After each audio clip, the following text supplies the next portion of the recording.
Okay, hello Cloud Gurus and welcome to this section of the course. In this lecture we're going to do a quick overview of Amazon Web Services and its history so far. And it's great to know this because you can see not only where Amazon Web Services has come from, but also how quickly it's growing and where it's going in the future.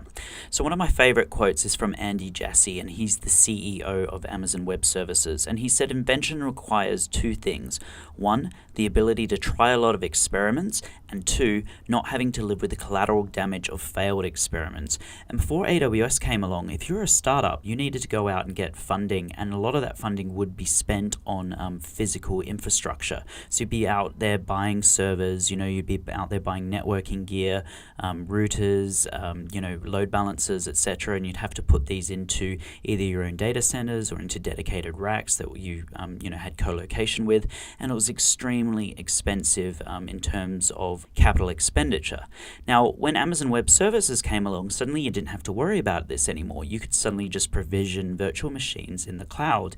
And as it's become more and more advanced, it means that startups can, basically come along and build their businesses without requiring much cash injection whatsoever. And to be perfectly honest, it's how A Cloud Guru started. We built out a serverless learning management system. It cost us almost nothing to build, just our time. It took us between 3 to 4 weeks to build out our platform. And we've become a really successful startup, and we couldn't have done this before the time of Amazon Web Services. And if you look at some of the biggest startups, people like Uber, for example, or people like Airbnb, they all started out on Amazon Web Services, and Amazon Web Services allowed them to scale very, very quickly, and also to build their platforms at very low cost. So let's have a look at a brief timeline of Amazon Web Services. So in 2003, two guys called Chris Pinkman and Benjamin Black, who are based in Cape Town in South Africa, presented a paper on what Amazon's own internal infrastructure should look like. And they basically suggested selling off their excess compute capacity as a service, and they prepared a business case. SQS was officially launched in 2004, but it wasn't yet called Amazon Web Services. That was officially launched in 2006, and SQS and EC2 were some of the first services that are available. In 2007, they had over 180,000 developers on the platform, so developers took to this quite quickly. And the reason for that is extremely low cost. You could provision a server, do your test and dev on it, and then destroy it. You didn't have to go out there and buy physical infrastructure. By 2010, the platform had grown so large that all of Amazon.com had moved over onto AWS. And in 2012, they had the first reInvent conference in Las Vegas. Now, for those of you that don't know, reInvent is Amazon's annual conference where they basically do all their big product announcements for the following year. I actually have just come back from reInvent. I've been to reInvent twice. I spoke at the last reInvent, so in 2016, and you can get the YouTube video of my talk there. And reInvent is insane. There was 30,000 people this year. The great thing about reInvent as well is they have a party right at the end. It's called Replay. It's the only party in the world that's being thrown by a billion-dollar tech company. So there's heaps of different games and stuff that you can play. There's electronic dance music. It's really, really loud. It's fantastic music as well. And all the alcohol is free for the entire night. So there's literally nothing else like it on the planet. It is basically, I think, one of the best parties you can go to on the planet. So definitely check out reInvent if you can in 2017. In 2013, the certifications were launched. So this is there are now 8 certifications. There's 3 associate level, there's 2 professional level, and just recently there's been 3 specialty level certifications launched. And in 2014, Amazon was committed to achieving 100% renewable energy usage for its global footprint. To put that into context, Google is expected to achieve that in 2017 as well. So Amazon are about 3 years ahead of Google in terms of certainly renewable energy. In 2015, AWS finally broke out its revenue from Amazon.com, and they posted $6 billion per annum, and they estimated they were growing 90% year on year. And now it's at the end of 2016 when I'm recording this particular lecture, and their run rate has hit $13 billion or close to it. So they've more than doubled their run rate from 2015. So it is literally growing at an exponential rate. And just to put this into context, if you add up the industry giants from 2012 when the first reInvent conference was launched, so people like Cisco, Dell EMC, IBM, HP Enterprise, Oracle, and VMware, basically they generated around $221 billion in 2012. Now you would think that with the growth of cloud and with the growth of IT, that by 2016 they would have generated a lot more. They would have had positive growth, but they didn't. They had a $15 billion reduction from 2012, and that equates to about 3% shrinkage year on year. And depending on the company, some suffered a lot more, some suffered less worse. But Amazon are having a massive effect on the traditional players in the market, and we'll see what that looks like in a couple of slides.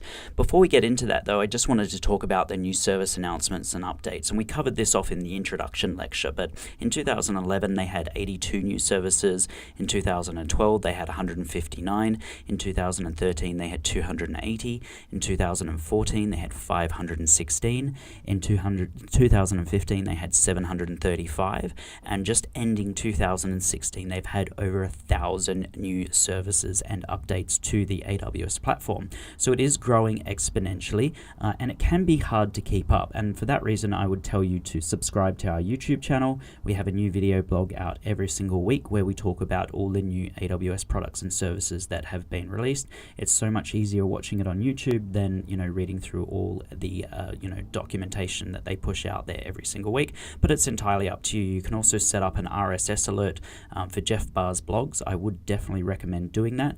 Jeff Barr is one of the main evangelists for AWS, and he basically will write blogs for every single new product or service that's being launched. I was lucky enough to meet Jeff a couple of weeks ago at reInvent. He's a fantastic guy, very down to earth, and he actually writes all of the blogs himself, so he's a great guy. Definitely subscribe to Jeff Barr's blog, set up an RSS feed so you get an email every time he adds a new blog article, and also subscribe to our video blog on the A Cloud Guru YouTube channel. So let's have a look at Gartner's Magic Quadrant for 2015. So in May 2015, Amazon Web Services was named as the leader in the Infrastructure as a Service Magic Quadrant for the 5th consecutive year in a row. Now Gartner, for those of you that don't know, is an analyst firm. They do analysts all across the tech industry, and basically here they're comparing all the different players in cloud. So you can see up here in the top right hand corner of the screen, we've got the ability to execute along with completeness of vision, and those people who fall in that quadrant are known as leaders.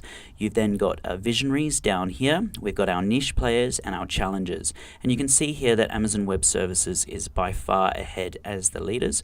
They're followed slightly behind by Microsoft, and then in here we've got our visionaries, which consist of Google, CenturyLink, VMware, IBM, etc. So what does it look like for 2016?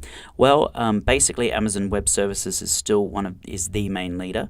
Microsoft is slowly starting to catch, and you'll also notice that Google is breaking away from the pack, and Google is now the only one left in the visionary quadrant. Everyone else has been left behind, and they're now considered niche players. So really these are the top three to watch out for in terms of cloud over the next 2-3 years. Microsoft do have their own certification program. It's not as popular as Amazon Web Services right now, and Google are going to release their own cert program throughout 2017 and 2018, and I really think Google are going to be the ones to watch after Amazon Web Services, just because saying that you're Google certified sounds really cool, but not just that, Google do amazing things around AI and big data, so Google are definitely one to watch going forward in the future. Let's just compare 2015 to 2016. So over here we've got 2015, over here 2016, and you can see that basically Google's breaking away from the rest of the pack, and the rest of the pack is becoming smaller together and becoming much more niche. And actually when this was announced in 2015, Gartner basically added up the compute capacity of all public cloud computing providers across the planet, and Amazon basically made up 90% of that compute capacity, followed by Microsoft, who made up 5%, and then the other 5% was the rest of these players added up together. Now, Google are definitely catching up on this, so again, Google is one to watch for the future. So that's it for this lecture, guys. Hopefully that's put everything into perspective. Really, we're talking very short time frames. We're talking just over the last 10 years from when AWS was really launched as a service until now. And so the future is very, very bright. That's why getting certified in Amazon Web Services is a great investment for your future. So in the next lecture, we're going to start looking at all the different services for AWS. I'm going to warn you right now, it's going to be very long because there are an awful lot of services. You saw there was 1,000 new services released in 2016 alone. So we're going to break it up into 3 or 4 different lectures just to make it palatable. And please don't get overwhelmed. Don't forget, you don't need to know every single service to pass the Solutions Architect Associate exam or the Developer Associate exam. You basically only need to know a few services in depth, and that's what the rest of the course will cover. But it's also good to know, basically if somebody starts talking to you about Kinesis, or starts talking to you about S3, or starts talking to you about Lambda, it's good to know what those services are, at least at a high level. And don't think that you're going to need to know everything. There is no person in the world who knows everything about Amazon Web Services. Everyone specializes in different areas of the platform just because it is starting to become so broad. So if you've got the time, join me in the next lecture. Thank you.